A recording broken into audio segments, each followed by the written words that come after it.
Right, fans, me and Will are back, but we're doing a little bit of a twist, aren't we, Will? We're making the podcast slightly different. We're taking away the reviews of the weekends before of the fights that just happened, and we're now going to do just preview on the upcoming fight cards. We're going to do the bets. We're going to go with the bets as well. Will's bets, always a good one. And then we're going to answer your questions at the end. We're shaking things up because we're crazy little men like that, aren't we, Will? But how's life in general for you, bro?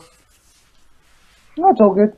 Coming off 220, which was I was really hyped for. I thought it was some really decent fights today, and I think that I wanted to win won. So always nice with that. And the guys who were hyped up and this and that, they've got a bit of work to do. I think they're definitely going to be good additions to the divisions and stuff. But the right guys that I thought won, and hopefully they can gain more respect through that as well. So all good. Moving on to this card though. Yeah, exactly. Some guys made the name for themselves that weekend, and it was good. It was good outing. Yeah, bro, we're going to go to this card coming up, which, ladies and gentlemen, it is a UFC on Fox card. It's weird because they've got Fight Night cards, UFC on Fox, and pay-per-views. It's a UFC goddamn card, people. That's all. Let's put it that way, okay? So it's the rematch, Jacare and Brunson, and they're going to throw it down again. We're going to go from the bottom of the card and work our way up to that main event. So let's start all the way down the bottom to actually a fight that was a late addition. I don't know what to say.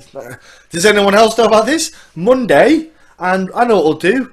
The fight's this weekend. We'll stick a late fight on. How's that sound, people? Does that sound good to you, Will? Ridiculous. Yep. We spoke about this before we went on it. Literally, when you step back and think about it, it's ridiculous. It makes no sense. I am blown away. So you got Austin Arnett, who's coming on. Both are debutants. They're both making a debut for the UFC, and Corey Shagan. Now, Corey just fought on LFA, won. Fair enough. Well done. Tip my hat off. But he still just fought, so he's just cut weight. He's just had a fight camp. He's probably had a bit of ice cream after the fight, and a little bit of pizza. And now the UFC are like, go on, cut all our weight again, son, next week and have a fight again. Like, I'm not saying he can't do it, but anyway, besides that, let's talk about the actual fight between the two guys, because Arnett has been on Dana White Contender Series, lost to Brendan Davis, who just fought the weekend at UFC 22.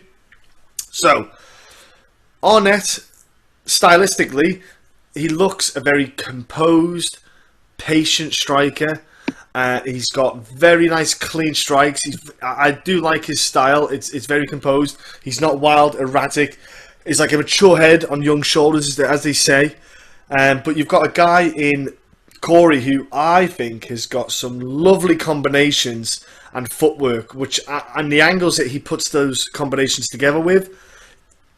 I'm not saying it's Dillashaw-esque, but it's kind of Cruz, Dillashaw, Cody kind of style where everything's kind of just angles and strikes and just beautifully placed. He mixes head shots with the body shots with punches. He's not just a head hunter, and that's what really catches guys out that he's beat, because he's varying the strike so much. I think Corey probably should take the win, if I'm honest with you, even though he's just fought. Confidence riding high. I think he's kind of output might surpass Arnett with his patient striking. Yeah, no, it's still weird to me that this guy fought 3 days ago, and he's fighting a week later. Something surely needs to be done with stuff like that. That can't really be on. No. I know that he took no punishment in the fight. He came out unscathed. But it's still really weird, because to be honest with you, there's no need for an extra fight to be added to the card. I think it's Sandhagen or something. His name. Yeah, Corey Sandhagen. Yeah. Sandhagen. His body has been ready to be in fight mode, and he's been through fight mode. Now, whether that's kind of come down a little bit and he's kind of relaxed, something must have happened really quick. This fight must have been.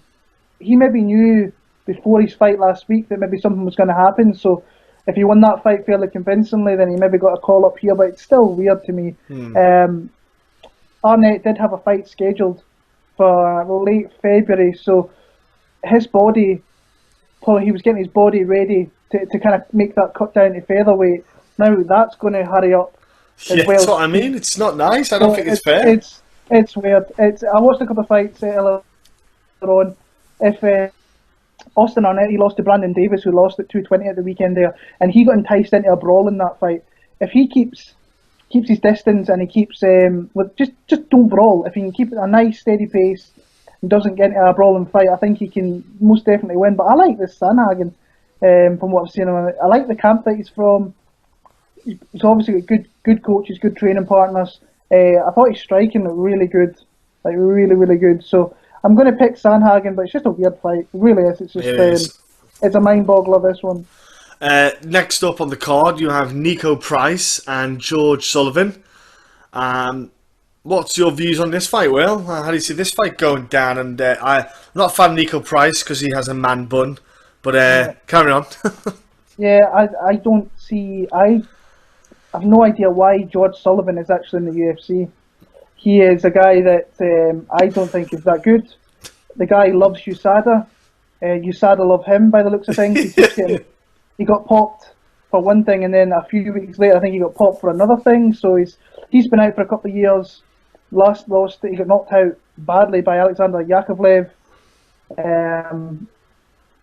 I'm surprised he's still in the UFC. I don't think he will be after this one. I think Nico Price is going to feast on this guy. I think he's going to beat his ass. The UFC know what they're doing with this matchup. Try and build Nico back up after that really bad loss last time out. I don't see this going. If it gets into the late second round, I'll be very surprised. He's one of my most confident picks. I've already put some money on him, an accumulator. So Nico Price, I think, is going to just style on him here. Yeah, I feel the same. I just think I don't know what it is about George. I feel like he's a poor man's Ben Saunders. When you see him, when I look at him, I just see that. But he doesn't offer any. He doesn't offer anything to me that would put maybe fear in my mind. I would feel confident in the cage if I faced him, because after seeing what he's like, it's almost like he's timid or worried. But when he does try to let go, like you said, his last fight, he got sparked out. Yeah. And it's because he's not confident with that aggression, and it's causing that slight delay, which then opens up that opportunity for that striking. And I think Nico puts on a pace. You know, Nico's a very aggressive fighter. He's a bit erratic. He is a bit wild with his striking, but that dude, he puts on a nice, wild, kind of high pace, high tempo kind of style, which I think George won't like. George doesn't want this high octane kind of in your face, like holy shit. He wants it calm, relaxed at his pace, and I think that's what I mean. Like, Nico's just going to run away with it. Next up, which is a fight I am very much looking forward to. Okay, Joaquim Silva is taking on Vince Pichel. Dude, Vince Pichel, man, he is an unlucky sausage, let's put it that way, when it comes to staying healthy all the time and fighting regularly, and also finding guys that want to fight him. You know, that was apparently one of the issues he always had, was dudes just didn't want to fight with the guy. And there is guys like that in each division, and he's one of the. But he's got a guy in Jacare Silva. He's a talented fighter, Silva. Don't get me wrong. He's a strong fighter. He's a talented kid, but Pichel's got that power, man. He's got that. I'll hit you with the gust of wind that brushes past you, and that will knock. Like, he's got this weird freak power with that hand, and he's not scared. He can take a hit, kind of thing. He's a very confident striker in that sense, but his counter punches is what makes him so very dangerous. Like, look at the last fight with Brown, coming in, just popping that little short right hand to finish him off. I think that's the problem Silva might have in this fight, because Silva will want to kind of get that grappling, get that close, get him against the cage and get him down. He's fighting a strong guy in Pichel, but Pichel could just time those little punches when he's coming in. I think that's what really could mess up Silva's day. If he's got to really learn to close the distance, crash with his hands up so the punches don't get in, or if they do, he at least deflects some of it. But I can see Pichel, I can see him getting this win again. You know, he's just one of them guys that he's a quiet guy, just going to creep up. Yeah, initially when I had this fight, I was a little bit iffy, and I watched some fights over the weekend, and I like Neto BJJ as a fighter. I think he's a really good fighter. He's got a lot of really good tendencies on his feet, good striking, and but he gets taken down and he can get taken down repeatedly. Every fight he's been in the UFC, except for the Holbrook one where he won, even on the Tough Brazil fight, he got taken down and dominated by guys. Glico Franca took him down once, finished him. Nazareno Malagari in his UFC debut, he got taken down once. He won that fight with a very close split. And then Reza Madadi took him down 5 times. But he came out the victor in that. So he has a really good get-up game, though. He will get back to his feet and he will try and engage on the feet. He is decent on the feet. The one thing that kind of worries me with Pichel is that coming off that big knockout of Damian Brown, which was beautiful, the way he stepped off to the left and hit him with a right straight down the pipe, and Brown walked straight onto it. That was heavy. But he has a clear advantage with the grappling, the wrestling here. He can rinse and repeat takedowns on this guy. The Njokuani fight, I think 3 years ago, it was like 8 takedowns and 6 or 7 passes. So the guy's got a skill set which will trouble Neto BJJ. I just hope he hasn't fell in love with his hands and wants to strike. That's the one worry I have. But I bet Vince Pichel. I'm quite confident. When I seen the line, he was the underdog. Now he's the favourite. So I go on that really, really quick once the odds come out over here in the UK. But I've got him. I think he's going to rinse and repeat takedowns. I think early on it could be close, but I think as BJJ goes forward, Neto BJJ, he's going to get tired and Vince will find big, heavy takedowns to win from there. Yeah, I found that Silva overextends quite a lot of his punches, and I think that's where I worry for him in that sense. He likes to... A lot of people, what I mean by this, he goes over his hips when he strikes, so he's leaning forward a bit, and that's not good, people. Trust me, that's not a good thing. I'm actually really excited about this next matchup. I'm so excited I nearly pooed myself. Justine Kish against Yi Young Kim. Excuse the pun there, but how do you feel about this matchup, man? And legitimately, honestly, I think this fight is a potential for fight of the night. I reckon these two are going to beat several bells out of each other. It's going to be awesome. Yeah, I like Justine Kish. I'm just kind of hoping she doesn't shit the bed with this matchup or shit anything else. So, I think her pressure and her aggression is going to be a little bit too much for Ji Young Kim, who's still young in the sport. But I think she's exciting. But I think that Justine Kish is going to be too strong. I think she can put her wherever the fight goes. She will dominate the fight. And this is another girl that I've bet on. So. Literally after this Arnett fight came out of nowhere, but Price, Pichel and Kish are the 3 people that I've bet on in this card. I've got Justine Kish and Price in an accumulator, and I've got Vince Pichel straight. So I think she just dominates. I think she's going to be too strong, and I think she can put her pressure and she can break her down little by little. I don't think she stops her, but I think she wins the fight fairly convincingly. Yeah, I love the matchup as well. I think the pair of them are just so... Both of them have such a great output. You know, like Kim, she doesn't just throw one strike. You know, you see a lot of girls or guys who aren't that overly confident in striking. They'll just throw that one jab. They'll just pop a jab out. They'll pop a 1-2. Like Kim will throw like a 3-punch combo or throw a kick on the end, or she always throws different kind of combos. She's always aggressive with her strikes. I love this about her, and I think Justine Kish is the same. I think that's what I love about this. I think Justine will probably go for a takedown here and there in the fight. Definitely get some, get that clock, get that kind of top control time on the clock for the judges' scorecards. But I think when they're standing, I can easily see a couple of, just to kind of rock and sock them for a little bit. My combo, your combo, and I can't wait. I think this fight is going to be absolutely fireworks. Absolutely can't wait for it. Quite a hat trick of women's fights on this card. It's almost like they're just doing them all at once as well. It's weird, like in the middle of the card. So next up, we have Maria Romero Borrello against Caitlin Cook again. Now, this is, I believe it's at flyweight off the top of my head. I think, yeah, it is at flyweight, yeah. So I look forward to seeing what Cook again can do down at flyweight. I think it's a weight class because she looked kind of like in good size for 135. I think at 125 she'd definitely be strong. She looks confident with her hands. She's got good hands, good boxing.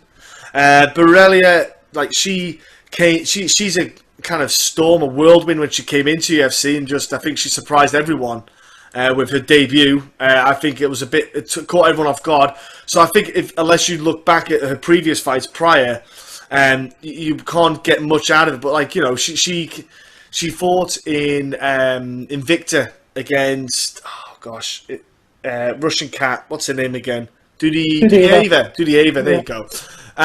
So you get quite a bit out of that because of the decision fight. So you saw quite a lot of that fight. So you got a bit more out of it. I don't think it was weird. The Dudieva fight and the UFC fight. It was like there was a different. I almost thought it was a different fighter because she fought so much more confident in the UFC fight. She had no fear against Ferreira. She just went straight at that girl and got the submission. Wonderful stuff. I just think Caitlin's got a bit of a better defense for that takedown kind of attempt and the grappling side of things. I think Kukin can get the. I think she can get the decision, but even maybe a late round stoppage with just a boxing, just. Especially if Barella's trying to always get those takedowns and just tires herself out from the failure of takedowns, which is exhausting. Kukin could maybe get like a late stoppage, but I can see Caitlin get that win here. Yeah, I'm with you. I'm struggling to see Barella really needs to get the fight to the ground, I think, but I still think that Chookagian will find a way to get this back to her feet. She's the bigger woman here. She's light on her feet. She kind of moves around a lot more, so she's not going to be easy to take down. I think she's just going to angle off. She's going to pepper her with strikes. And Barella's going to be trying to reach in and just eating shots and getting pushed away. And if she cannot find a way to get this to the ground, I think she's just going to get boxed up. She's going to get completely dominated every round. We saw that in the Faria fight that when she gets it to the ground, she's got a really good top game. She's heavy. She'll look for submissions from down there. I just think it's a bad matchup for her. And Chookagian will walk out 30-27 right across the boards. Next matchup, bro, I think it's a big one for one of these girls. Juliana Lima against Randa Marcos. She's got to win. Like, this girl can't keep doing this one win, one loss, one win, one loss, and expect to stay in the UFC. I don't get me wrong, her last performance against Albana was far, far greater. A lot better footwork, a lot better confidence, man. But how do you see this fight going down? I've kind of went back and forward a little bit. I think that it's who can get the takedowns is going to determine where this fight's won and lost. When Juliana Lima's won her fights, she's predominantly got more takedowns in the fight. Randa Marcos is the same type of thing. She did that except for the Esparza fight where she got taken down in that one, but she still won the fight. I think it was a hometown decision all day long. Really, so you're really looking at probably a three fight losses if she never got that decision in Canada, which I don't think she won. But they are two decent girls. I mean, Grasso won in Mexico. That was a little bit sketchy, a little bit close. So the Grasso fight, she probably could have won that fight. But Grasso was fighting in Mexico. She was fighting at home. Something you've always got to look into is those hometown decisions. I just think that the big thing in this fight is who can get the takedowns and who can really keep the fight in that position. So I can see both girls getting taken down. I can see these rounds, being very close. And Juliana Lima is the underdog. If you want a little play on an underdog, I don't think Juliana Lima's a bad one. Randa Marcos is wins and loses fights, and this is a big one. She needs to keep winning or get back in the winning trail to stay in the UFC, I think.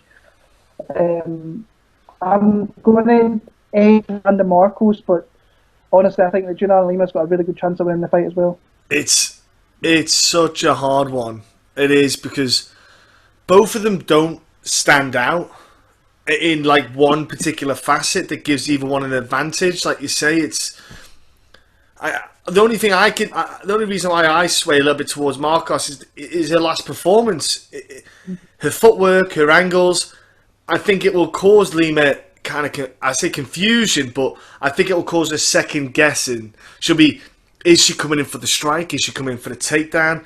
What's she coming in for? And I think that's I think Marcos needs to use that to her advantage as best she can to get the takedown, like you say, and get the opportunity to maybe get the strikes in, to get out. And that's the only thing I'm thinking. I'm hoping that Marcos didn't get disheartened by her performance last time, and she does the same again, but maybe even a little bit more. Maybe she's a bit more confident, she's a bit more experienced with that kind of style. Hopefully she can pull something out. But I'd probably go for Marcos purely because of her last performance. I think that if she does that again, it's a worthy performance to win fights, and I think she could do a lot more with it. But next up is a fight that, man, I am Mirsad Bektic against Pepe. This is a fight that I am pumped for because I think Betic is just going to absolutely ragdoll Pepe. Pepe needs space. We all know this. Pepe is like Yari Rodriguez. You need to give them guys space to do what they do. You know, to just do, like, Pepe is a bit wild and, you know, does crazy strikes.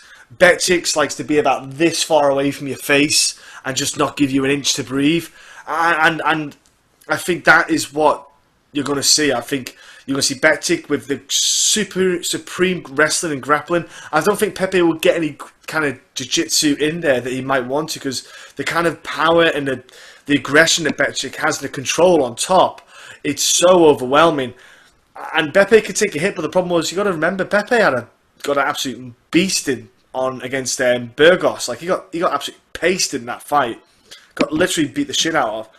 I just think Betic's, you know, will just wear him out and just get that win. You know, I just see Betic probably get a decision, because Pepe, to be fair, can take a beating. He can last out like 3 rounds, but I just don't see Pepe getting this win. I don't know about you, bro. What do you see in this fight? Yeah, all the ingredients are kind of made up for Betic to win this fight, but it was the same with the Darren Elkins fight as well. He was kind of made for that fight. Elkins is a freak. Let's all remember. Elkins is a freak, bro.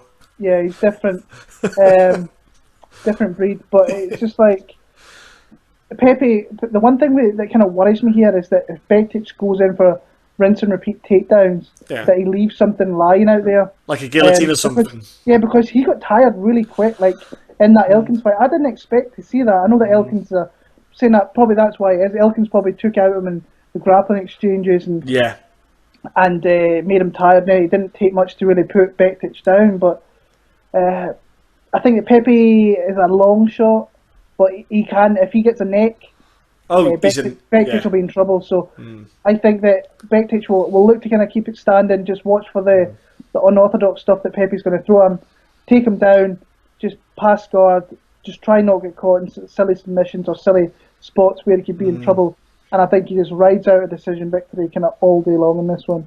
Yeah, I just see Betic kind of getting him against the cage and taking him down from there, and not kind of in the middle of the cage where he can shoot with that opportunity. Because I think Pepe wants to stay in. For Pepe's best game plan is to stay in the centre and not be stuck against the cage, because that's Betic's world then. He just gets you there, holds you and grinds you down. That's the worst thing can happen.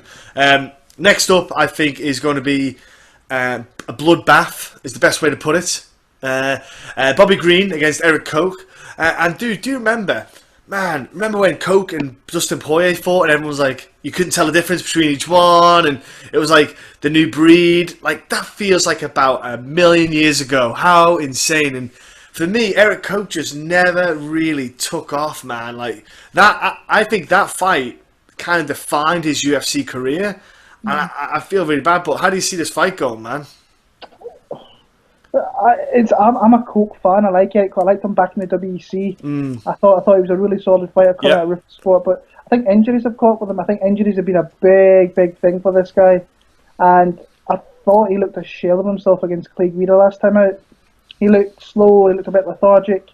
It might have been ring rust, because the guy, I'm looking at his record right now, and he's looking at it from 2013. He literally fights once a year, and he's been trading wins and losses. So Bobby Green, the thing is with this one, I cannot be confident in Bobby Green in the slightest, because that guy is a bit of a head case. Some fights he shows up, like who's his last one, Lando Venata. Sometimes he shows up and he puts on a really good performance, and other times he shows up and gets starched by Dustin Poirier, but he has lost to good guys. Really, like he probably should have won that Venata fight, but you could have easily had it as a draw as well. But he lost to Magomedov, Poirier and Barboza.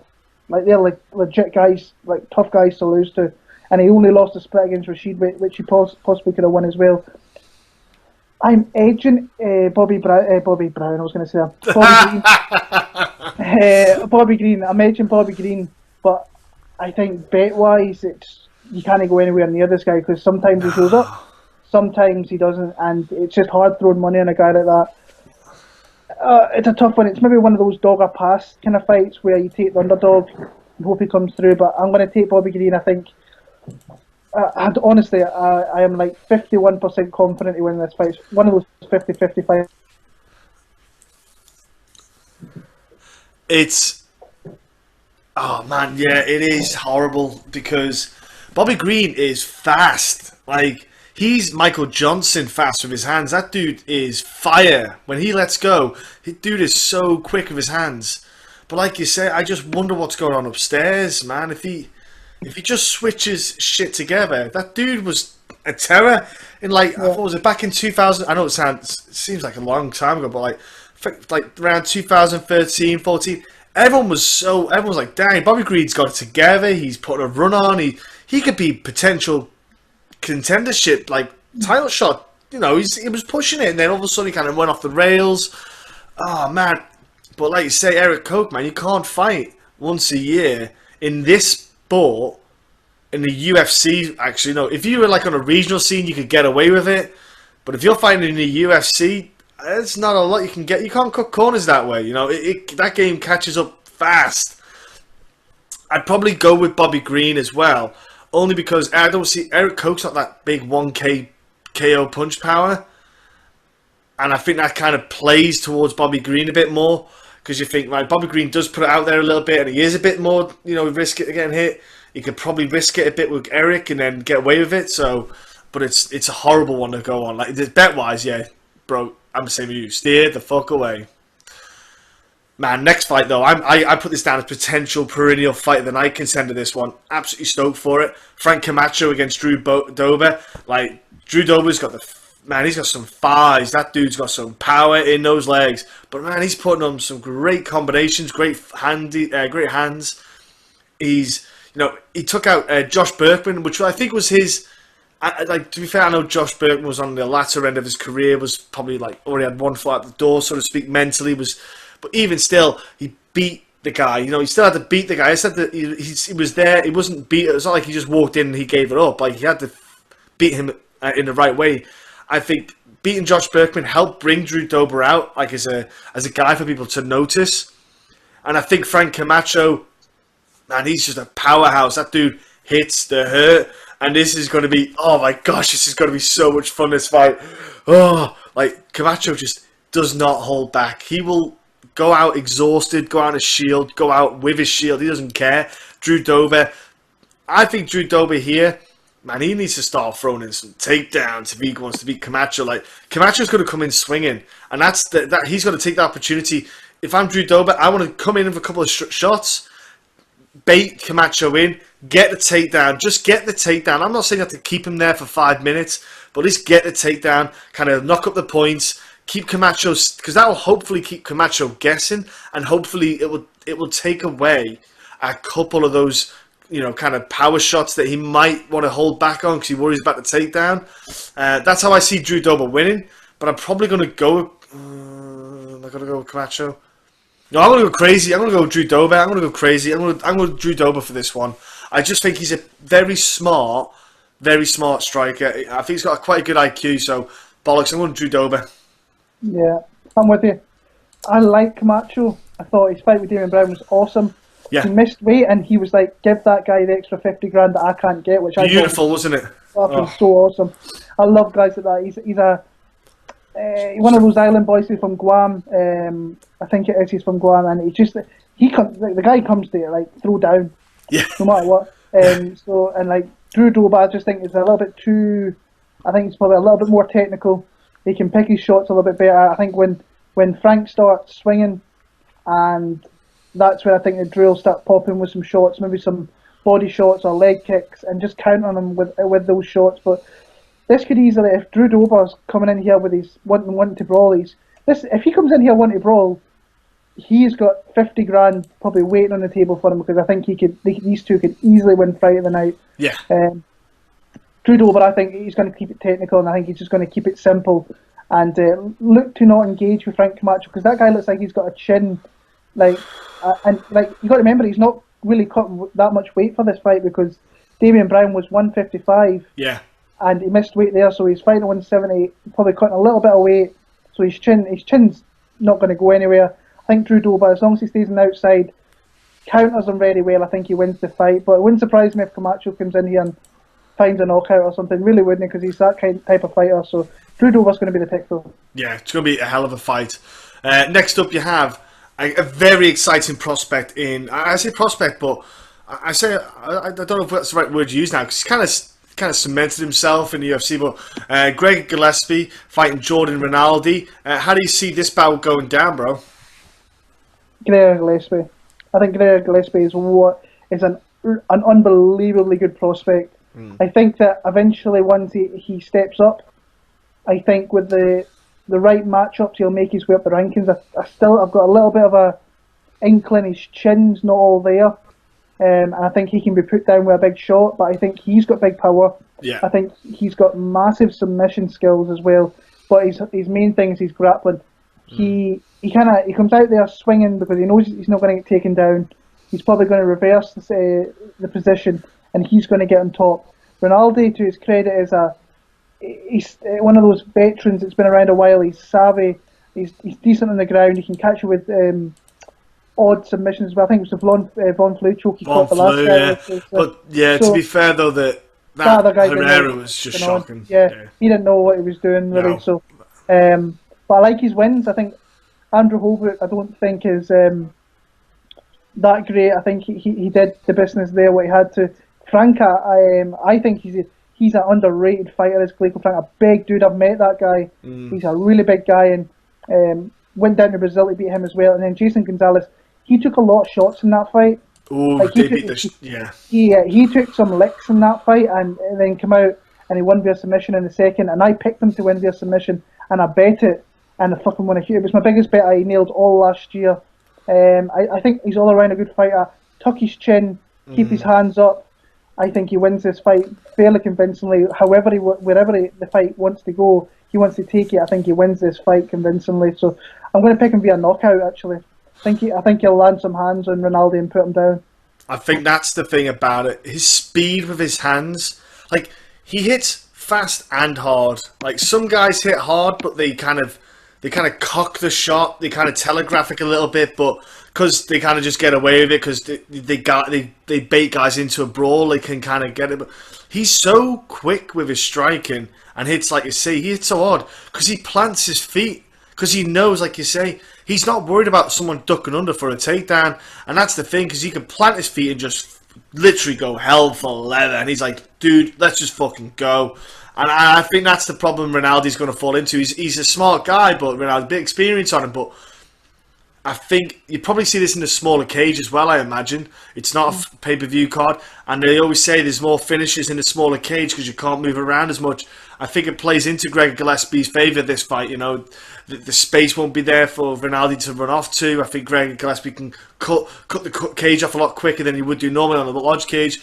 And I just see him just kind of overwhelming Rinaldi, and I can't wait. I see him as the potential perennial breakout fighter at 218. Like, big fights for him this year. You know, if he gets this big finish here, you see a big year for this kid. I'm absolutely stoked for him, man. Yeah. Co-main event of the card is Dennis Bermudez against Andre Fili. And it seems that Dennis Bermudez has turned into Andre Fili with the kind of yo-yo performances and results. Where Andre Fili again is a guy who is he getting it together? Is he starting to put everything in place where he should have done maybe 2 years ago, where everyone thought he had it and everyone was excited about him? You know, he beat Artem Lobov. Is that a big win? Is that a good thing? You know, Artem's tough as nails. You and I know this. Artem's can take a hit. So Andre Fili's not a KO puncher, so the kind of decision win's not a big shock to the system. But then again, he loses fights, he wins. And Fili just, I feel like let down by Andre Fili. I just feel he should have been a lot more of him a while back. And I think now that he's got a huge opportunity to beat Dennis Bermudez, who's not winning lately, needs a win. Dennis needs a win. And Andre Fili really needs to take a full advantage, like put the pressure on, do everything he can, try to overwhelm Dennis Bermudez at the start. The problem you've got is with Bermudez, he's so experienced. Will that even overwhelm him? Will this bother him? There'll be a reach difference and a height difference that could play a bit of a factor in this fight, but I think Dennis Bermudez has such an engine, such an output, such a relentless kind of work rate, I don't think Andre Fili can win. I know Bermudez ain't fighting well at the moment, but I just can't see Fili winning this. I think Bermudez is just he's too well-rounded on a bit more of a higher level than Andre Fili is. The only place I could see it is if Bermudez, when he shoots in for a takedown, is that Andre Fili could catch him maybe with something. But yeah, I'm going to go with Bermudez in this one, but it's not the most confident pick. But it's just because Fili just doesn't fill me with confidence, you know? It's a hard one. Yeah. It's like I'm a fan of Team Alpha Male guys. I have been for a long time, but like we feel like he just can't get any momentum together. No. Since he came into the UFC, it's win one, lose one, win one, lose one. So I think this is fight number 10. And if we're going on what the record says, he's going to lose this one. Yeah. But when you look at his record, he's not losing to bad guys. Max Holloway, no. Godofredo Pepe. Pepe, to be fair, Pepe catches people, and he caught him. Yeah. Yair Rodriguez caught him with a massive shot. Yeah. And Calvin Kattar has turned out. Calvin Kattar is one of those guys we're going to have to keep an eye on this year. He's in 2018 breakout as well, yeah. When I was breaking down that fight with Fili back in the summer, I didn't think he was that good. He's good. He's really good.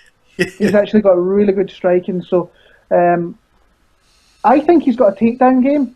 He took down Orton 5 times. He took down Max Holloway 3 times.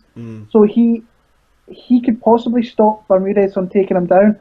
If he does that, I favour him on the feet. I think he's longer. I think he's got more shot variation. I think that really Bermudez comes in and just like puts his head down and kind of swings wildly. So if he can stop the initial takedowns of Bermudez, I think he could start to get in the psyche of Bermudez here. I'm going to pick Andre Fili, but I'm not confident in it. I think that Dennis Bermudez, if he gets him down early, I think it could be kind of a one-way kind of street where he'll win rounds through that. I don't think he'll outstrike Fili. I think Fili will definitely have the advantage on the feet, but it's hard to be confident now. Like I've seen people betting Andre Fili here. Some of the people I know on Twitter, and I don't mind the shot because he's the underdog. Yeah. In a fairly close fight, but I'm gonna pick him here. If there's no money on the line, I'm gonna pick the underdog in a close fight. So, but honestly, I'm not really confident. I'm picking Andre to get his first ever second win in a row in the UFC. Which is bonkers to say that after so many fights in the UFC. It's weird, isn't it?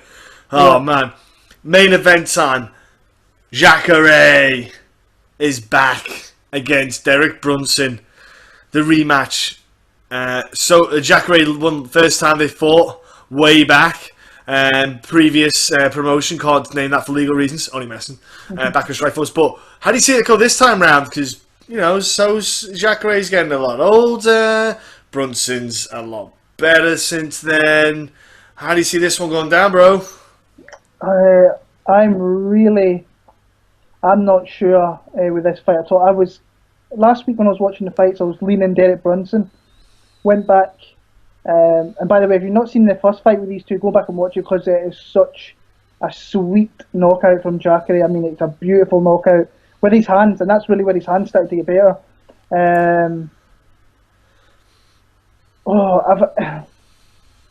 It has Jacare. When I watched Jacare from the Musashi fight, which was 2014, I think it was, you can see slight discrepancies in his skill set. The speed's going a little bit, the durability's going a little bit, but he's always got that grappling. And if he gets you down, you're in deep shit. You're in deep trouble. The thing with Derek Brunson is, sometimes, especially in the big fights against the good guys, like Whitaker and Uriah Hall, I think it was. Now, he knocked out Uriah Hall, but in the Whitaker fight, he just let him out and started swinging. Fucking weird. It was the weirdest thing ever. when he comes out and he doesn't swing hard and he's patient, he paws away with his shots, he will find the shot to take you out. He did it in his last 2 fights against Machida and Dan Kelly. Now, we can talk about those guys. Kelly's a tough out. He caught with a beautiful shot. Machida's coming back. He's not the same fighter he was, but he's got very fast hands and he's obviously very, very powerful. Can he do that to Jacare? I think the mental scars of him getting knocked out will push him back a little bit and not want to throw kind of like the Anderson Silva fight, and that's where I can see them getting into clinching aspects of this fight. And once it hits I think he'll get Brunson down. if he gets him down early in the first 2 rounds, I see him stopping him. If he goes into if he gets into 3, 4, and 5, then I favour Brunson. So it's a hard fight for me to pick. I've been flip flopping on it. I'm going to go with Jacare though, but it's and plus I heard today that Derek Brunson's he had a little bit of an illness the last few days. Take that with a pinch of salt if you will. But I was going to bet Derek Brunson a couple of days ago. I changed my mind. Watched Jacare. I think that he's got that mental edge over him, and but it's tough. It's a tough fight to pick. Yeah, it's a horrible fight to pick. What I like though, I know Jacare isn't the youngest, all right, guy around, but he took a bit of time off after that Whittaker loss, and rather than rushing back in, he took a bit of time off, let everything heal up, and I think that's a big factor to take into play. You know, because you're going up in, especially now he's up against Derek Brunson. You imagine if he fought Whittaker, lost, then say 4 months, 5 months later came in against Brunson. I would then look at Brunson a lot more favourable because I think, dude, doesn't matter if he's been ill. Whittaker, Whittaker hurt. Jacare is that still there? Like, he's had a bit of time to heal. Can Jacare take Brunson down? Now, I think back to your Romero Brunson fight and. Like, even Brunson was not, I know it's a bit of a scrap. Brunson wasn't thrown around by Yo Romero. I'm just curious if Jacare can get Brunson down. Brunson's a strong, big dude. I know Jacare is too. I'm going to go with Brunson. Fuck, it's hard. It's hard. And I'm only going with Brunson on the hope that he's not had the flu for the past 6 days. Maybe being a bit poorly, but not being like bedbound for 6 days. Because if Brunson, I think that he's kind of coming into his own, and he learned a lot in that Whittaker fight. Like, he learned to calm the fuck down. And I think he's starting to click. And like you say, wear and tear comes on fighters. Jacare, 38 years old, been around the block a while. Before the MMA scene was the BJJ scene. The dude, his shoulder problems he's had with the surgeries. I'm going to go and edge Brunson. But trust me, I'm not cocksure about it. I just have to pick one, and I think Brunson, I think he could revenge that TKO finish. I really do. I think Brunson can get that win back. I think he can get one over on him. And that's my pick on that one. So that's the card we broke down. We're going to go to the bet time now, Will. All right, let me get those bets up before I get the odds. All right. So you earlier on said that you've done a little accumulator and done a couple of bets. But for people out there at home, is there what kind of top bets would you say would be good money to put on? Who would you go throw some money on this fight? These are the kind of guys, I think, or girls, that are good safe bets for you to get a win out of. And I'll give you the odds. Yeah, I'll give you the ones I have. But like I said earlier on, I think that Nico Price is a lock. I think minus 220 at the moment.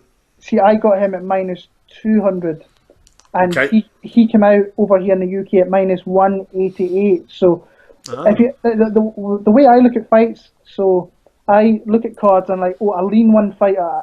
So the leans that I have, I go and watch the fights and see if the tape backs up what I'm thinking. And then when the odds are released, you have to jump on those odds quick because they're either going to go one way or the other. Usually they go up very, very quickly. Justine Kish is another one. So what's she? She is, where is she on here? She is at the moment 330, minus 330. Yeah. I got her at minus 250. Oh, so wow. I parlayed Nico Price with Justine Kish for plus 110. So I'm getting plus money. I'm doubling my money. Now, I had a look at that earlier on, and that was minus 115. So I've got a really good line, a good bet on that one. Yeah, good lad. So that's them early leans that you've got to go and you've got to jump on. Yeah. Now, some people don't like doing accumulators or parlays, as I kind of say. But like I've had 3 this year. I had 2 last week that both cashed. I had DC and Makachev, and I had Barzola and Al Hassan. The only one I lost last week was Thomas Almeida, taking a big hit there. But I've started off the year very well. And the other one is Vince Pichel. He was, what is he now? He's minus 110, and so is Silva. Both of them minus 110. So it's a pick and fight. I got him at plus 115. Ooh, So fucking hell, he that's a was job. he was the underdog, and then it's turned now he's minus 110. So it's a right. It's changed quite a lot. So people have obviously put their money on Pichel. So that means that other people are seeing what I'm seeing, and they're putting their money on that guy. He should never have been an underdog in my opinion, because I think he has a skill set that can stifle Silva. But I think other bets on this card that you need to look at is the over and the under, especially the overs in the goal fights, because they always hit. I think that what's another bet that I quite like, but I think I'm only going to have two bets for this one. The other one was Gregor Gillespie inside the distance, and he was plus 156, and that's a prop bet. Prop bets are like bombs, like live bombs. You don't know. I don't really bet too many. I'm not very good at betting them and being honest. So, yeah. But obviously, there's Derek Brunson. I don't think it's a bad bet because he is a underdog. Plus 142 at the moment. So there we go. I think what was the other one? Feely. If I'm picking him, plus 130. So there's a couple of underdog bets that I like, which I'll probably not bet. Outside of that, I think it's a tough card for betting. Honestly, I'm not. The next card. Pepe is plus 450. Yeah, Bektic is a big favourite. That's what I'm saying. He's minus 600. Wow. And would you then be cheeky to put on something on that then? And what about Ronaldo? He's plus 420. Yeah, I don't really think Ronaldo's a good bet, but I think that if you're a little bit of change lying around, put it on Pepe, he might catch a submission. More than likely, he gets beasted out for 3 rounds. But like I say, I don't think it's a good card for bet. I think the next card, which is in Brazil, has a lot. Machida. I think Eric, just looking ahead, one of my big leans is Eric Anders, and he might be kind of work in progress, but I think he's got enough in the tank to put down Machida in Brazil. So that's it. I've got a couple of early leans for next week. I like Poliana Viana, which is a newcomer. She's fighting. So if you've got leans, go watch the fights. And if the tape you're watching gives you more confidence and you like what you're seeing, then when those early lines come out, you need to jump on them quick, because that's what the guys in America usually get the odds a lot quicker than we do. Yes. But the first month of this year, we've got the lines really, really early as well. So, so that's what I'm liking. I've got my 2 bets for this week, and I think I'll be staying off the rest of the card. So I think the first 4 fights, that fight that got added today, the first 3 fights are all the fighters that I've bet on. So I'm either going to be decent early on, or I'm going to have a shitty night when the main card hits. And then straight away be like, what was that? What was Pepe's odds again? I'll put a quick one on that. Okay, that's the bet there, folks. So if you've got any bets yourself that you're putting on, put them down in the comment section. Love to hear back. Totally forgot to do the subscription thing at the start of the podcast, but shit happens. Anyway, so we're going to question time, all right? Now, a lot of these are feeding off last 220 results. So here's the first question from Tom, and his Twitter handle is @belowthebelt. And instead of having LT, he's done 1T in the word belt. Obviously, because below the belt's obviously already been taken. Very smart move. Okay, so his question is going to be quite standard. This Prime Kane versus Prime Stipe. Who takes it? Now that's different than Kane now, isn't it? I think Stipe Miocic. I think Stipe now against Prime Kane, I think would be an unbelievable matchup.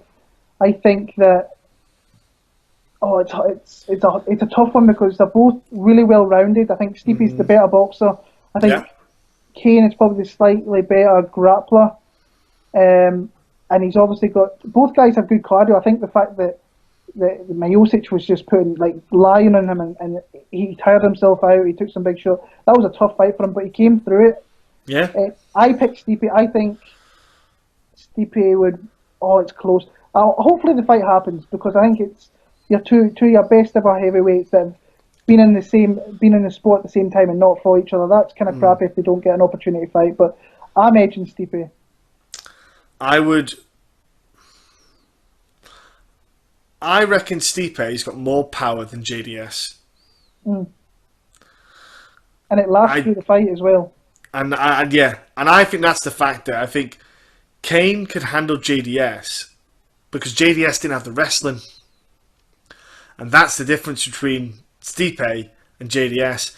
JDS has got the boxing, and so does Stipe, but Stipe has that wrestling. I think that's the big factor. The wrestling's the factor. You know, you look at Kane, who he beat. How many of those guys were really solid wrestlers? The only solid guy was Brock, but Kane didn't use the wrestling to beat him. He used the striking to then bring the wrestling to then beat him. Very different. So Kane is very smart as a fighter. He's got a good fight IQ. He will use whatever he's better at against you. But in a fight like Stipe, he's not probably going to be the better striker. Or certainly not the best boxer anyway. Maybe kickboxer actually. Probably better kickboxer.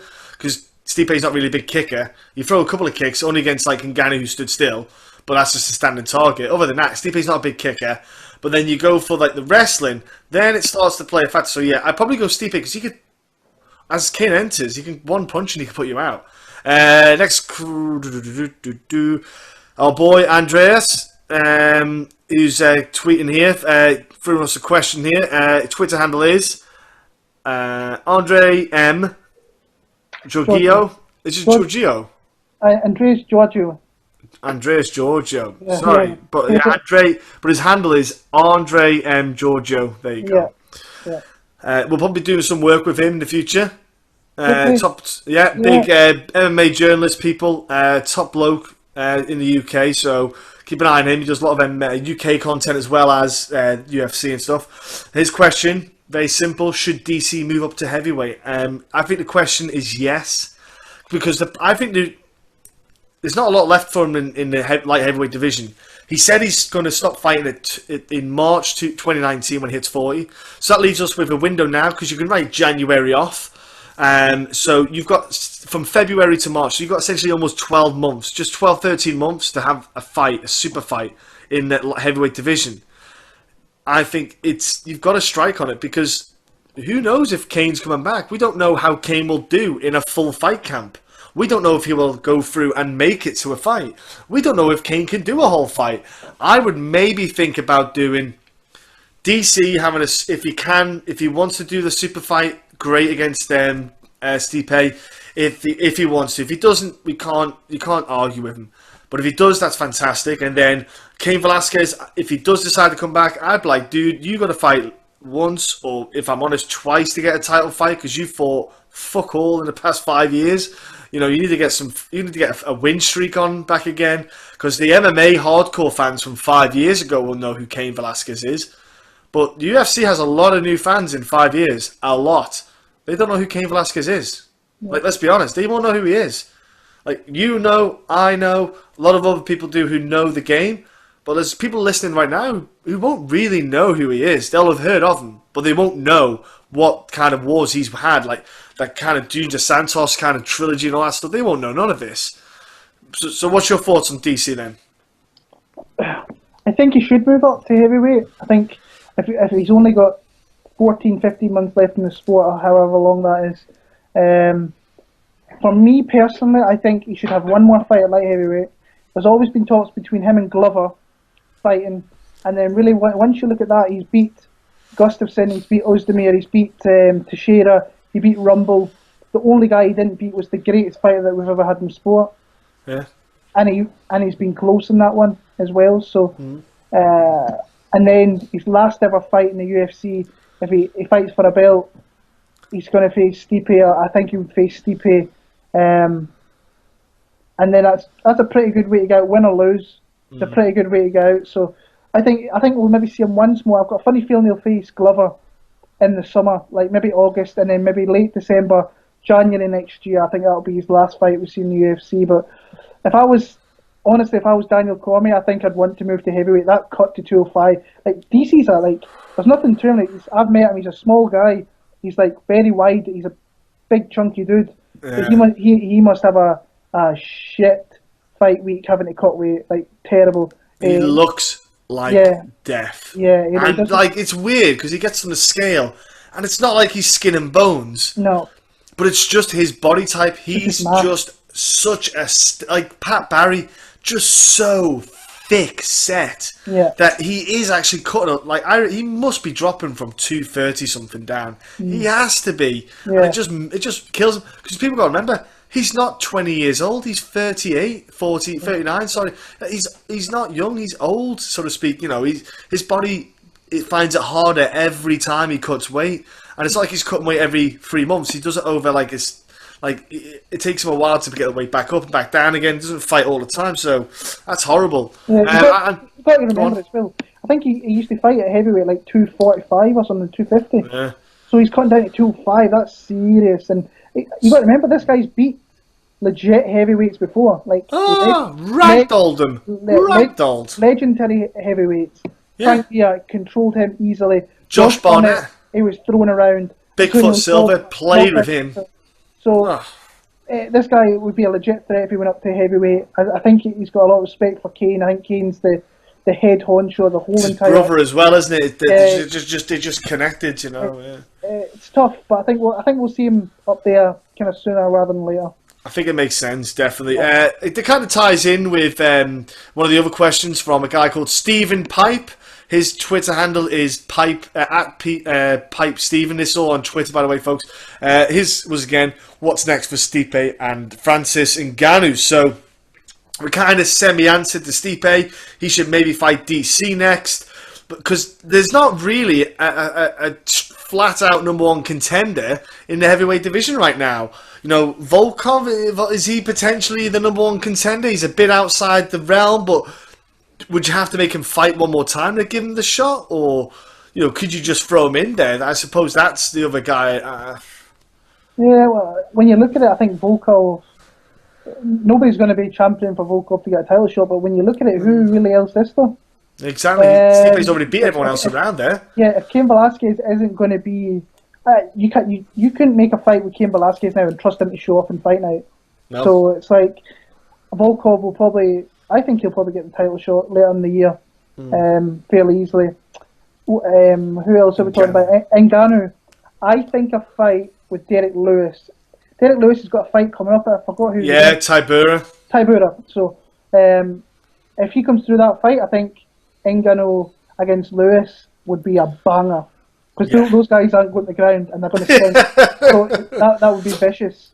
For however long it lasted, and I think there's a little bit of needle between them two as well. So if I was Derek Lewis and I won that fight, I'd be calling out Ngannou.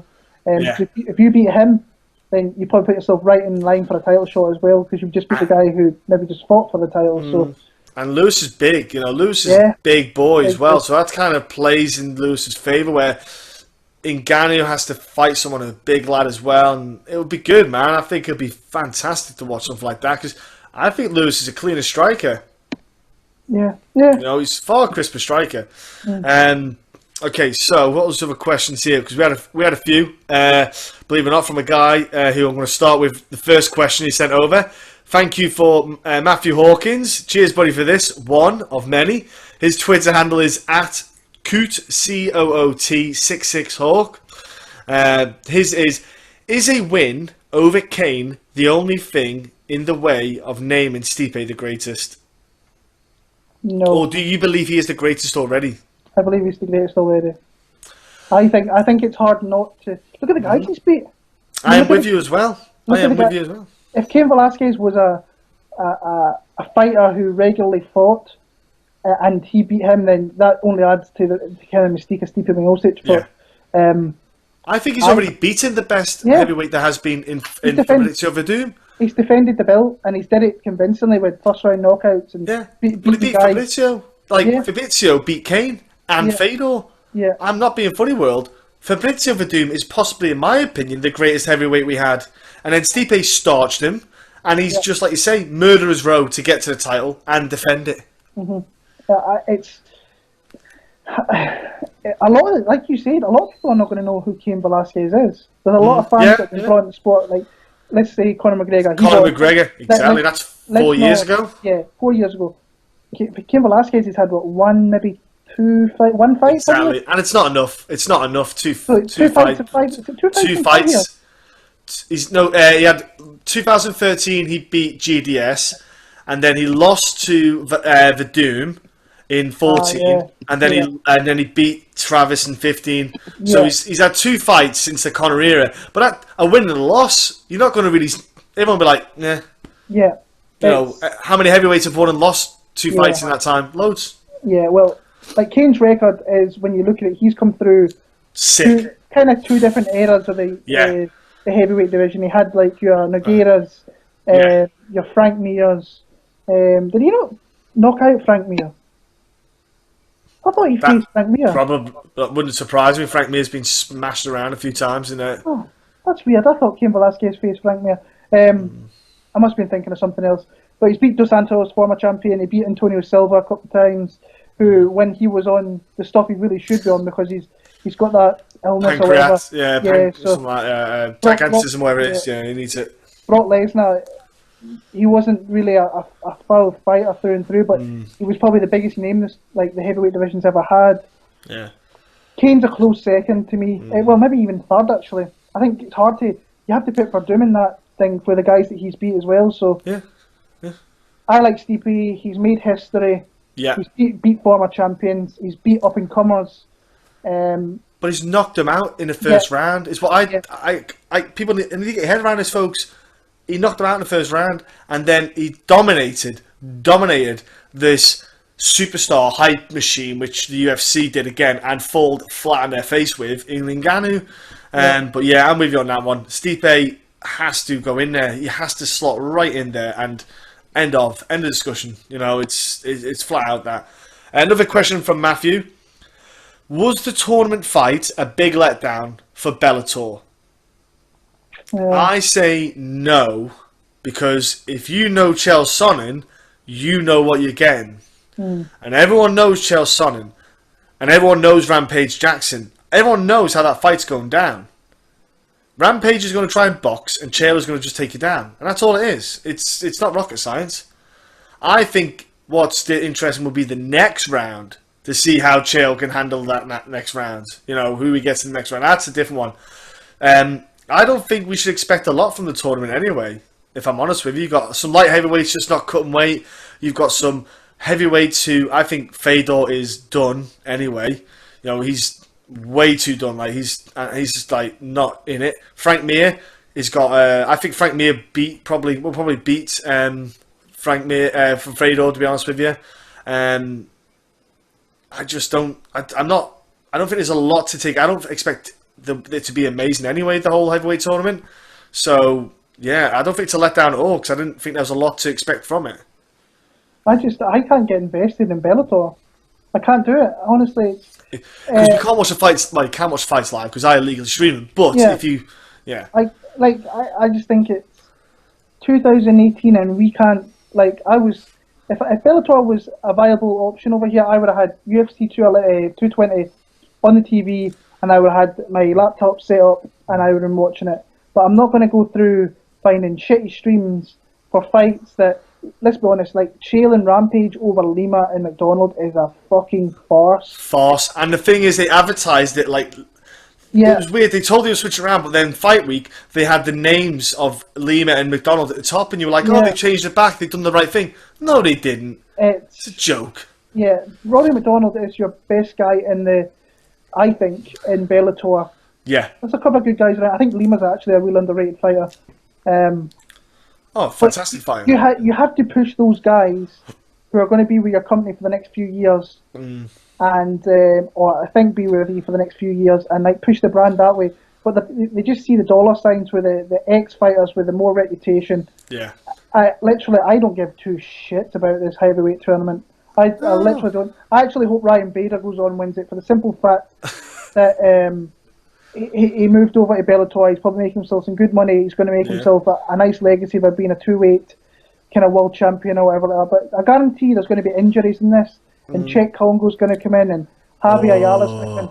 So it's going to. I hate the fact that it's like over a year. I think they should have if they're doing a tournament, have 4 fights.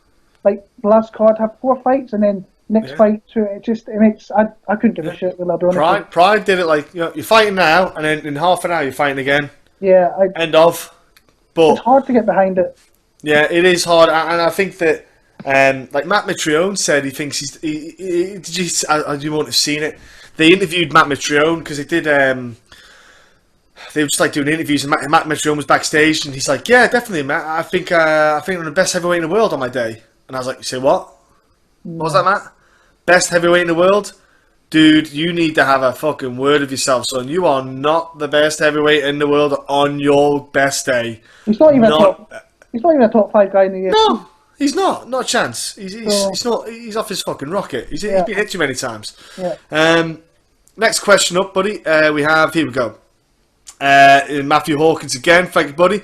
So, Ngannou mentioned a bit of a submission early on during the post-fight.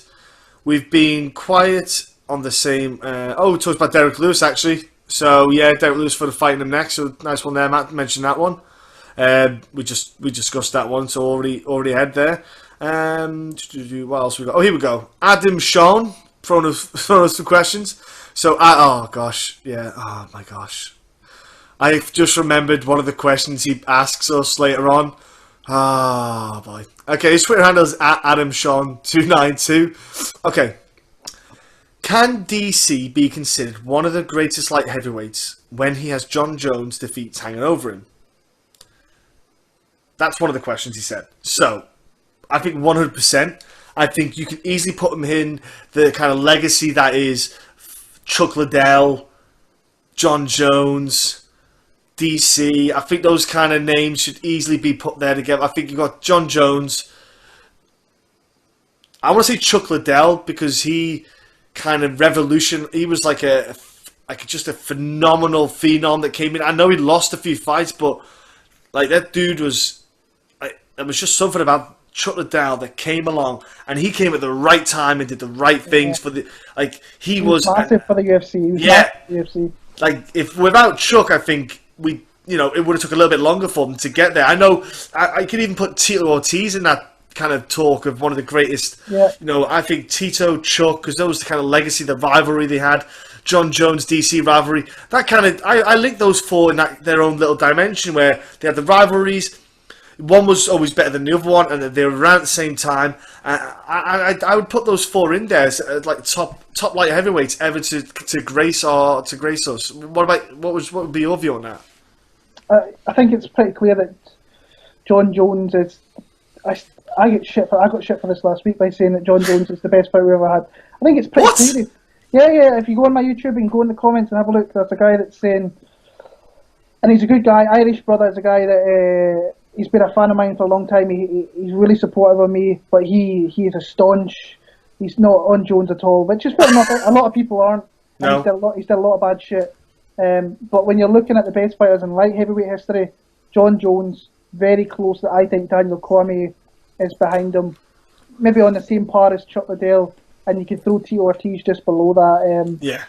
But Daniel Cormier is a legend. Daniel Cormier is not appreciated enough. No. Because he's lost to John Jones, and that should really hang over him because John Jones did shit after that maybe he was on stuff, maybe he wasn't on stuff. Doesn't matter. John Jones has beat him twice. He's got those 2 wins. You can never take them off him. But DC's a very close second. You're not going to get as close a second as what DC is. He's right there. And I think in a third fight, I think it would be interesting. If this Jones thing gets sorted and he can fight within the next year, could you imagine if that ever fight is a third? They can make a third fight. Oh, easily make a third fight. Do you know what it would be? That's weird. It's weird making a third fight with a guy that's coming off 2 losses to the. But because there's so many question marks about the losses, But the thing is, that's the only fight they can make. Mm-hmm. You can't think of a better fight to make. DC says he's over John Jones, and fair enough. You probably feel you are, but. I'm telling you, John Jones says he's back. DC's going to clamber because he was lighting John up in those first 2 rounds. He was winning. He was 10-9 up both rounds. Bang, there was no denying. Yeah. Okay, Adam's next question. Okay, here we go. What is something that is relevant now in MMA, but in 5 years everyone will look back on and be embarrassed by? Okay, 5 years? Alright then, I'm going to say the UFC fight kits. Yeah. I think they're crap. I think they're just pants. I think they're crap. It looks like they've got spunk stains on them now, like the new ones. Just looks like little jizz stains on them. I don't get it. It's like crusty jizz stains. That's how I look at them. And that'll be my thing. What about you? So something that's not going to be relevant in 5 years' time. Yeah, look back on like being embarrassed about, not relevant, like, yeah. Rankings Yes. have never been relevant. So they were Yeah. never relevant beforehand, No. and they shouldn't really. They're not relevant now. I think they should be extinct and never be talked about again. So, What's amazing about them is it's the fact that it's not the UFC who do the rankings that people might not know. It's actually journalists. Yeah, And it's the fact Conor that McGregor, did you see that? Conor McGregor went above George St. Pierre when George St. Pierre beat Bisping in the pound for pound rankings. You're like, Conor McGregor's not fought for 14 months. Yeah. GSP came back, was automatically put into the pound for pound rankings when he came back, like was made active again, and then beat Michael Bisping and shoots up, and like Conor went over the top of him and be like, that's clearly fixed. Like people cannot understand how awful these rankings are. They're trying to be unbiased, the UFC, by having journalists, but the problem is journalists are biased. I don't care what any journalist says. They can't sit there and go, I'm not biased towards any fighter. Biased. Everybody's biased. You are, exactly. I make fight predictions, but I am totally biased to some fighters. Yeah. Because, but sometimes I have to pick against them. But you see me trying to pick against Anthony Pettis or something like that, it's like, oh, I feel really bad about it. But everybody's got it. I don't care what the rankings. See what? Oh, fucking hell! They're only for the people who don't know the sport, so they can like kind of have something to follow. So you go, oh right, he's one of the better ones. Okay, that's why they're fighting, and that's all it is. Like other than that, UFC like MMA fans go, that dude is shockingly shit. No, this dude, this, and that's it. If you know the game, you know what you're doing, but it's just for the general public who don't know, the casuals who don't follow it religiously, so to speak. And yeah, I admit they're fucking awful, but they're sadly sticking around because Dana is a twat for that. Okay. Within the nearest litre, how much blood do you think Rory McDonald has lost? Gee, that's a lot. That's a lot. I was in Vegas for that fight. That guy, there was blood everywhere. Yeah. I seen that guy the day after, and he was a state. He's lost that. And that's what I'm saying. He's only 28. I know. You said he was 28. That's a 28. lot. He's 28. Yeah. That age, and he's had his nose rearranged a couple of times. His leg was in bits at the weekend. Him and Gilbert Melendez were sharing stories. Yeah. Dang, that was horrible. That hematoma was insane. Okay. I reckon at least probably in his career in fights, you're looking at 2 to 3 litres. I wouldn't be shocked. 2 to 3 litres. I'll say 5. I'll go 5. I'll go because he is the blood king. Here we go. So Matthew Hawkins pinging out another question. You go. So back to Poirier and Alvarez. Oh, he had something else before about them. Okay. Seeing Alvarez get his huge win over Gaethje following that no contest with Poirier, ladies and gentlemen. Dustin Poirier and Eddie Alvarez had no contest where Poirier was lighting Alvarez up. And now with Poirier and Gaethje set, who wins and what does that mean for the winner? Some say Poirier should have been given the Gaethje fight by his performance prior to the no contest. Is Poirier on the UFC back burner, and why, if so? I'm with you in this. I believe that the UFC, for some reason, have a bit of favouritism towards Eddie Alvarez, because I don't know why they gave him the Gaethje fight and didn't give Poirier that kind of fight, because I think Poirier would have stopped Gaethje before Eddie Alvarez stopped Gaethje. I think Poirier's a far more dangerous fighter, and I do not fancy Gaethje's chances against Poirier at all. I just don't see Gaethje taking him down. I don't see him overpowering him. I think his striking's nowhere near the level Poirier's. I'm just not. I feel bad Gaethje's going to fight Poirier next. I'd rather be the other way around, where you fight Poirier first, then Eddie Alvarez. But why would they give Eddie Alvarez a bigger fight, do you think, bro? I don't know. I just think it lined up better. Like Poirier was clearly wanting Eddie Alvarez, but I think that Poirier was offered the Ultimate Fighter, but he just didn't want to do it. Didn't see the benefits in doing it. Yeah. So Justin Gaethje, he might be known to the hardcore fans, but really to UFC fans or some of the casuals, he's not known. So putting him on a show gets him that little bit more exposure. Eddie Alvarez is in a weird position though, because who does he face? Because if Conor doesn't come back, which seems unlikely, Tony and Khabib are going to fight. Now that's Barboza? their teammates. Oh, tough shit. So then It's tough. Barboza's not going to be back for a while. Let's put it that way. Yeah. Gaethje's coming back far too quick, fighting in April against Poirier. Oh, yeah, way too quick. Yeah. If Poirier wins that fight, the only logical matchup is to make the Alvarez fight, and Alvarez doesn't want Dustin Poirier again. Oh no, he does right not. Now, he was getting shit whipped by Dustin Poirier in that fight. But that's the fight to make. Yeah. If he beats Gaethje, you can't give him any other fight because you either give him a title fight or you give him a number one contender fight against Eddie Alvarez. And Eddie doesn't want that shit. I can guarantee he doesn't want that shit. He knows how that fight goes down. Plus, the whole thing with this as well is if Khabib wins the belt and he becomes the full unified champion, he cannot fight until later in the year because of Ramadan. So I still think Conor McGregor's still got a huge thing to play in this. We'll see what's going on with him. He shouldn't really be mentioned, really. Don't say that name at all. And everybody knows that I'm a Conor fan, but you can't really mention that guy. The UFC. You know what pissed me off last week is that they couldn't commit to saying they're taking the belt off him. You've got one of the best matchups in UFC lightweight history, and you cannot commit 100% to one guy being the full champion. That is total and utter bullshit. But if you notice, what's weird is in the little, when the little name pops up on the little bit below, they had Ferguson as the champ in brackets because if it's an interim champ, they'll have IC. But with Ferguson, they put the C on. You're like, well, if they're doing on that, why can't they? Like, hey, look, people, if you follow us on Twitter, you would have seen us post. I post that video of the aerial edition, the edited thing, and it's true. You know what I mean? Like, Dana just doesn't want his golden child to be offended or hurt with words coming from his mouth, and it's like, grow some fucking balls and just say it. You know, I don't think anyone cares. Like, just say it. Yeah, that's an absolute pain in the ass. Okay, so another question by Matthew. Okay, Stipe, this is, I reckon, we spoke about this off air, but Stipe hinted of no respect for Dana or from Dana, while being asked on taking the belt from him and giving it to his coach, anything significant behind that, or are more and more fighters starting to come out against Dana?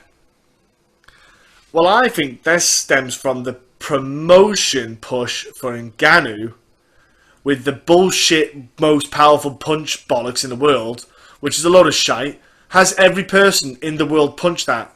No. So don't say that. Yeah. So shut up, world. Like Dan Hardy, mate. I never even thought about it until I watched Inside the Octagon, or whatever it was. And Dan Hardy says he trains in there, so he's probably the only one that's hitting it. Yeah. So it's like, it's completely true. Yeah, it's ridiculous. I'm like, I haven't seen Anthony Joshua hit it. Haven't seen, Deontay Wilder, professional boxers. I've not seen them hit it. I'd like to. Yeah. Because I'd like to see Ngannou then come on top, out on top on that.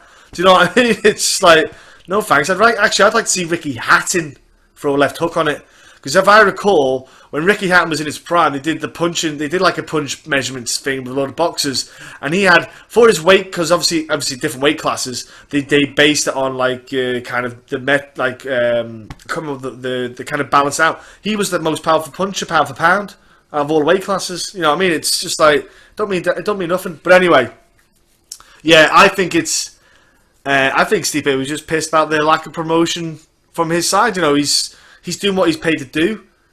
He's doing his thing, and yet for some reason the UFC just kept pushing. They wanted Ngannou so bad to win, kind of like they do with Sage and Page, and they just keep fucking up. They backed the wrong horse. Is that your thoughts on it? Yeah, but like they should be promoting. Stipe is like an everyday type of guy. Like the guy goes out, earns his crust. And this is fighting's not his main. Well, that's a bit of a lie. I think fighting is his main thing, but he goes out there and does other things within the community, helps the community, and it's just a kind of a man of the people, pretty much. And the UFC have just never really got behind him. Now he is the guy. He is the guy you need to get behind because he's clearly shown that he's one of the best. He is the best heavyweight I think they've ever had, and he's probably one of the most humble guys as well. I think there was a contract breakdown where Stipe wanted more money, which he 100% deserves now, but we all know that Dana White talks utter bollocks sometimes, and I think that really pissed him off. And when he grabbed that, I never really noticed it during fight time.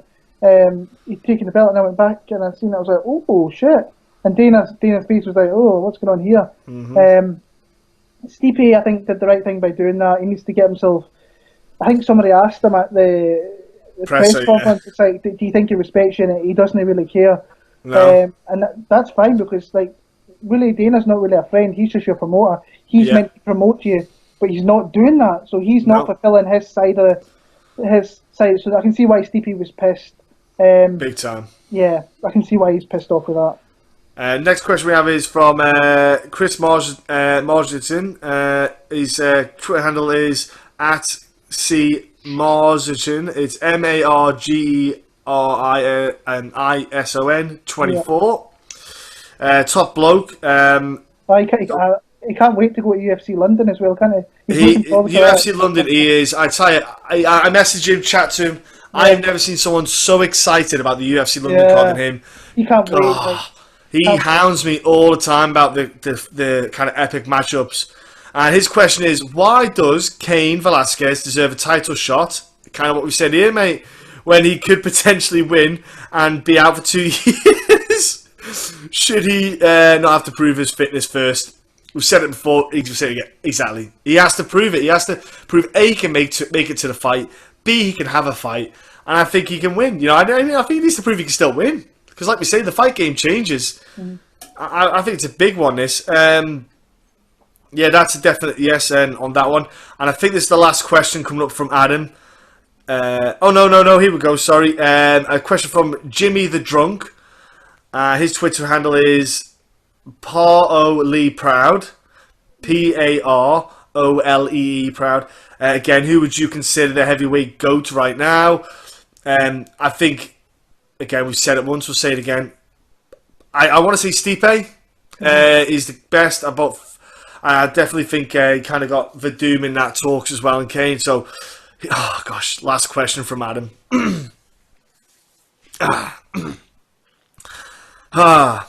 Okay. Oh gosh, Adam. Oh yeah. Also, if they made porn movies of Ngannou, yeah, you heard that, Miocic and DC stories, what would they be called? Examples: Ngannou, 1 round load blow. Miocic, fireman slam. DC, in the shadow of bones. I can't tell you what, I'm not going to do any better than what Adam did there, so there's no... I've got to admit, they are some fantastic titles. I was just... I knew that question was coming up as well, and I can't even prep for it. Yeah. Wow.